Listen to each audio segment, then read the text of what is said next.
तो भाइयों बार्सिलोना ने लेगनीज को 1-0 के साथ हरा दिया और इस वक्त अगर हम पॉइंट्स टेबल को देखें तो बार्सिलोना को 7 पॉइंट्स की लीड है सेकंड पोजीशन के ऊपर बैठी हुई रियल मैड्रिड के ऊपर। गेम काफी मुश्किल था, स्लो था, बोरिंग था, लेकिन होता क्या है कि आप सारी गेम्स 3-0, 4-0, 5-0 के साथ से नहीं जीत सकते। कुछ गेम्स ऐसी होती हैं जहां पर आपको स्टाइल के साथ कॉम्प्रोमाइज करना है, आपको टैक्टिक्स के साथ कॉम्प्रोमाइज करना होता है, और कुछ गेम्स ऐसी होती हैं जहां पर आपको सिर्फ सरवाइव करना होता है। और लेगनीज का गेम कुछ इसी तरह से था और उसकी रीजन क्या थी? मेंटल फटीग, फिजिकल फटीग, इन सब चीजों के साथ इस वक्त आप डील कर रहे हो। आप सीजन के उस टाइम के ऊपर आ चुके हो जहां पर आपने इतनी सारी फुटबॉल खेली है और हर 2 दिन के बाद आपको एक मैच खेलना पड़ रहा है और आपका स्क्वाड जो है वो इतना बड़ा नहीं है, आपके स्क्वाड डेप्थ इतनी बड़ी नहीं है कि आप बहुत सारी रोटेशंस कर सको, स्पेशली जब आप हर कंपटीशन में अलाइव भी होते हो और उसके साथ साथ आपके जो राइवल्स हैं वो बड़े क्लोज मार्जिन के साथ आपसे पीछे होते हैं। तो फिर ऐसी सिचुएशन में आप ज्यादा रिस्क भी नहीं ले सकते। और आज का गेम कुछ इसी तरह का था कि जहां पर आपने 1-0 की एक स्क्रैपी सी विन ले ली एक ओन गोल की वजह से, लेकिन ये 3 पॉइंट्स जो है बहुत इंपॉर्टेंट रहेंगे क्योंकि at the end of the day ये 3 पॉइंट बहुत मैटर करते हैं। अब it's up to Real Madrid, वो अपनी गेम अगेंस्ट एलावेस के अगेंस्ट क्या करेंगे, क्योंकि प्रेशर अब उनके ऊपर होगा। 7 पॉइंट वो पीछे हैं, अगर वो चोक कर जाते हैं, पॉइंट्स ड्रॉप कर देते हैं, तो it will be good for Barcelona, क्योंकि बारसा के पास फिर अगली गेम्स में कुछ थोड़ा सा मार्जिन जरूर रहेगा कि चलो थोड़ी सी रोटेशंस कर लेते हैं, प्लेयर्स को थोड़ा सा रेस्ट करा देते हैं। आज की अगर लाइनअप देखें तो लाइनअप आपको ऑलमोस्ट वही लाइनअप नजर आई जो हमने खिलाई थी अगेंस्ट डॉर्टमुंड, क्योंकि अब यहां से ला लीगा में आप ज्यादा रिस्क ले नहीं सकते। और हमें एक ही चेंज देखने को मिला कि फ्रैंकी डियोंग को रेस्ट कराया गया था और उनकी जगह पे एरिक गार्सिया स्टार्ट करे थे। अदरवाइज आपकी प्रॉपर लाइनअप खेल रही थी। इनिगो मार्टिनेज और अरोहो ने स्टार्ट किया था और फिर बल्दे लेफ्ट बैक पे थे, राइट बैक पे कुंदे थे और पेड्री जो थे वो एरिक गार्सिया के साथ डबल पिवट में खेले थे। उसके बाद फर्मीन लूपेस ने ये गेम जो है स्टार्ट किया था और बाकी फ्रंट थ्री आपके वही मेन 3 प्लेयर्स थे जो पूरे सीजन में आपको मेनली नजर आए हैं, लामीन जमाल, लेवेंडोस्की और रफीनिया। गेम स्लो था और गेम खतरनाक भी था। ऐसा नहीं कि लेगनीज ने आपको टेस्ट नहीं किया, यहाँ पर लेगनीज ने आपको अच्छा खासा टेस्ट किया और उन्होंने कुछ चांसेस भी ऐसे क्रिएट किए जो कि बड़े डेंजरस चांसेस थे और आप गोल कंसीड कर सकते थे। आज डिफेंस काफी सॉलिड नजर आया, लेकिन वही बात है कि फटीग थोड़ी नजर आई, प्लेयर थोड़ा स्लो थे, रिएक्शन बार्सिलोना प्लेयर्स का थोड़ा स्लो था और स्पेशली हम फाइनल थर्ड में काफी ज्यादा लैग कर रहे थे। वही बात जो मैं पिछली 2-3 गेम से जो कुछ चीजें जो मैंने नोट की हैं और वो उनके ऊपर मैं दोबारा बात करूंगा। आज की गेम में भी उन्हीं चीजों को मैं पॉइंट आउट करूंगा कि आपकी फाइनल थर्ड के अंदर डिसीजन मेकिंग ज्यादा अच्छी नहीं थी, वरना ये मैच आप 2-3 गोल के साथ जीत सकते थे। वही लामीन जमाल का थोड़ा सा प्रॉब्लम रहा कि उनकी डिसीजन मेकिंग का एक इशू है कि जब उनको पास खिलाना होता है तो कभी कभी वो पास नहीं खिलाते, वो बॉल को जो है वो ज्यादा कैरी कर जाते हैं और कभी कभी जहां उनको शूट लेनी होती है वो पास खिला देते हैं, जहां पर पास खिलाना होता है वहां पे शूट मार देते हैं। तो ये एक उनका थोड़ा प्रॉब्लम रहा, लेकिन कहीं ना कहीं हमें लेगनीज को भी थोड़ा सा आज क्रेडिट देना होगा कि वो मिड ब्लॉक और लो ब्लॉक बहुत अच्छा बना रहे थे। उनके मैनेजर ने प्रॉपरली आज होमवर्क किया हुआ था। स्पेशली अगर आप बार्सिलोना के प्लेइंग स्टाइल को देखो तो बार्सिलोना राइट साइड से जो है वो अटैक कर रही होती है और लामीन जमाल और कुंदे का कॉम्बिनेशन जो है वो बड़ा इंपॉर्टेंट रहता है। आज आप अगर नोट करो तो लेगनीज ने बार्सिलोना को राइट साइड से ज्यादा चांसेस क्रिएट नहीं करने दिए, वहां पे ज्यादा स्पेस नहीं दी क्योंकि वो ओवरलोड क्रिएट कर रहे थे। वो जब भी बारसा के पास बॉल आता था राइट साइड के ऊपर लामीन यमाल या कुंदे के ऊपर, तो वो अपने प्लेयर्स जो है वो 4-5 राइट साइड के ऊपर शिफ्ट कर देते थे, जिसकी वजह से आज स्पेसेस ज्यादा नहीं मिली थी लामीन यमाल को ड्रिबल करने की या वहां से उनको जो है वो चांस क्रिएट करने की, जिसकी वजह से बार्सिलोना का आज अटैक उस तरह से काम नहीं कर पा रहा था।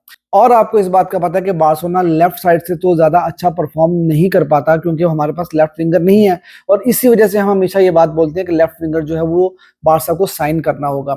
फिर उसके बाद बाल्दे, वो भी इंजर्ड हो गए, वो भी चले गए, उसके ऊपर हम थोड़ी सी बात करेंगे अभी। तो लेफ्ट साइड से बिल्कुल ही जो है वो कुछ नहीं हो रहा था। तो ऐसी सिचुएशन में आपको जो भी चांसेस क्रिएट करने थे वो बेसिकली सेंट्रल पोजीशन से करने थे, और जब लो ब्लॉक होता है तो दानी ओल्मो की इंपॉर्टेंस बढ़ जाती है क्योंकि वो लो ब्लॉक को तोड़ देते हैं, वो लाइन ब्रेकिंग पासेस करते हैं, तो वो भी आज नहीं खेल रहे थे, तो कुछ इश्यूज तो थे। तो ऐसे सिचुएशन में क्या होता है कि आपको एक स्क्रैपी विन अगर मिल गई तो ये बहुत बड़ी बात है। आपको एक ओन गोल की वजह से 3 पॉइंट मिल गए तो मेरे ख्याल में ये बहुत अच्छी बात है।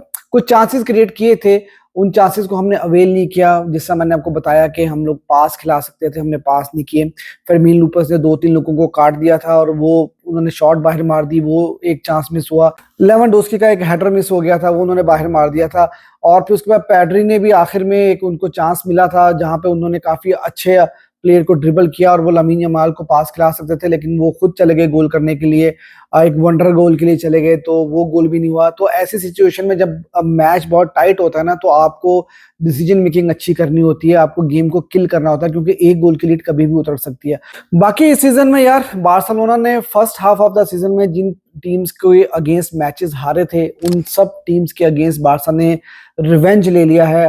लैगनीज को भी हरा दिया, इससे पहले एटलेटिको डी मैड्रिड को भी बार्सिलोना ने हराया। तो सेकंड हाफ में फ्लिक जो है वो एक इंपॉर्टेंट चेंज करते हैं। वो क्या करते हैं, वो अरोहो को वापस बुला लेते हैं और फ्रैंकी डियोंग को वो डाल देते हैं उनकी जगह पे। एरिक गार्सिया को उन्होंने बाहर नहीं बुलाया, एरिक गार्सिया को वो डिफेंस पे लेके चले जाते हैं।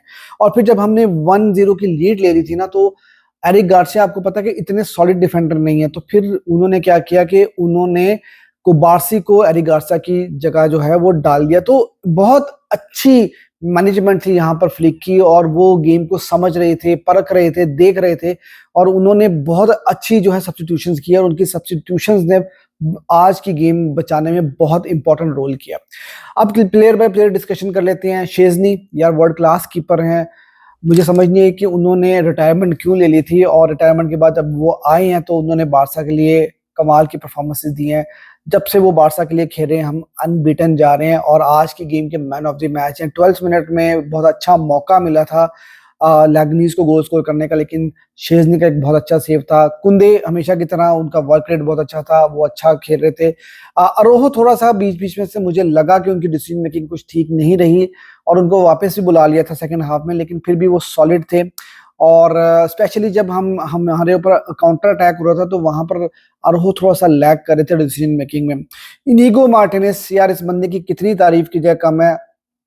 34 ईयर्स मेरे ख्याल से उनकी एज है, और इस एज में यूजुअली लोग सऊदी अरेबिया, कतर वगैरह जाके फुटबॉल खेल रहे होते हैं, लेकिन ये बंदे को मौका मिला बारसा के लिए खेलने का, और वो इस वक्त मल्दीनी की तरह फुटबॉल खेल रहे हैं। स्पेशली आखिरी मिनट्स के अंदर उन्होंने जो टैकल मारा था मुनीर हद्दादी को, यार वो वर्ल्ड क्लास टैकल था, और वरना हम लोगों को वहां पर गोल पड़ जाता तो गेम 1-1 से ड्रॉ हो सकती थी।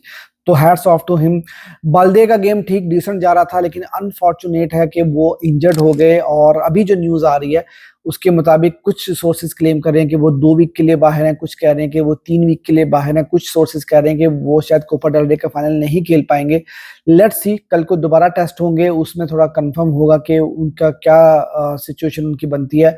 आई होप कि यार वो कोपा डेल रे के फाइनल में अवेलेबल हो, क्योंकि लास्ट टाइम मुझे याद है स्पेनिश सुपर कप के फाइनल में बाल्दे ने एक बहुत आउटस्टैंडिंग किस्म की परफॉर्मेंस दी थी, तो आई होप कि वो वापस आ जाए। पैड्री का गेम आज अच्छा था, लेकिन उस लेवल पे नहीं था क्योंकि बाकी की टीम भी उस तरह से काम नहीं कर पा रही थी। उनको एक बहुत बहुत अच्छा मौका मिला था गोल स्कोर करने का, आखिर में जो उन्होंने मिस कर दिया। फ्रैंकी डियोंग के आने के बाद से हमने गेम अच्छा कंट्रोल कर लिया था, तो उनका गेम भी काफी डिसेंट था, लेकिन फ्रैंकी डियोंग आज बॉल रिलीज करने में थोड़ा टाइम लगा रहे थे, तो उनको थोड़ा सा बॉल टाइमली रिलीज करना होगा। उसके अलावा यार आज लामीन यमाल का गेम थोड़ा सा ऑफ था, वही डिसीजन मेकिंग का थोड़ा इशू है, अदरवाइज ठीक है यार। इस तरह की गेम्स होती है, जब आप इतनी गेम्स खेल रहे होते हो तो प्लेयर्स हैं, इंसान है यार वो सारे, तो फटीग तो होती है, तो it's okay, it's okay. Lewandowski मुझे काफी बेहतर नजर आए हैं आज। ठीक है उन्होंने गोल स्कोर नहीं किया, लेकिन आज ऑन द बॉल काफी अच्छे थे, उन्होंने प्लेयर्स को नटमक भी किया, उनका बॉल कंट्रोल अच्छा था, उनके पासेस भी जितनी देर उन्होंने किए वो अच्छे थे, तो I am fine with it. और रफीनिया या रफीनिया का आज जो वर्क रेट देखने वाला था, इस बंदे का हमेशा वर्क रेट बहुत क्लास का होता है, बहुत ज़्यादा ये मेहनत करते हैं टीम के लिए। पहला गोल जो बारसा ने मारा उसके अंदर इन्हीं की क्रिएटिविटी थी, इन्हीं की क्रॉस के ऊपर जो है वो ओन गोल आया था और फिर उसके बाद इन्होंने पहले हाफ में एक गोल भी डिफेंड किया था। तो रफीनिया यार जान मारने वाले प्लेयर हैं और अच्छी बात यह है कि वो अर्जेंटीना वाली गेम के जो मेंटल एक ब्लॉक था उससे वापस आ गए हैं। तो यार बार्सिलोना इस वक्त 7 पॉइंट की लीड के ऊपर है और बार्सिलोना जो है वो इस वक्त ला लीगा के लिए भी फेवरेट है। तो आई होप कि इसी तरह प्लेयर्स खेलते जाएं और हम जल्द से जल्द ला लीगा को रैप अप करें ताकि हम लोग दूसरे कंपटीशंस को फोकस कर सकें। आप लोगों को गेम कैसी लगी, हमें बारसा को कहाँ पे इंप्रूव करना है, कमेंट सेक्शन में मुझे जरूर बताइएगा और चैनल को अगर अभी तक आपने सब्सक्राइब नहीं किया तो चैनल को भी सब्सक्राइब कर लीजिए।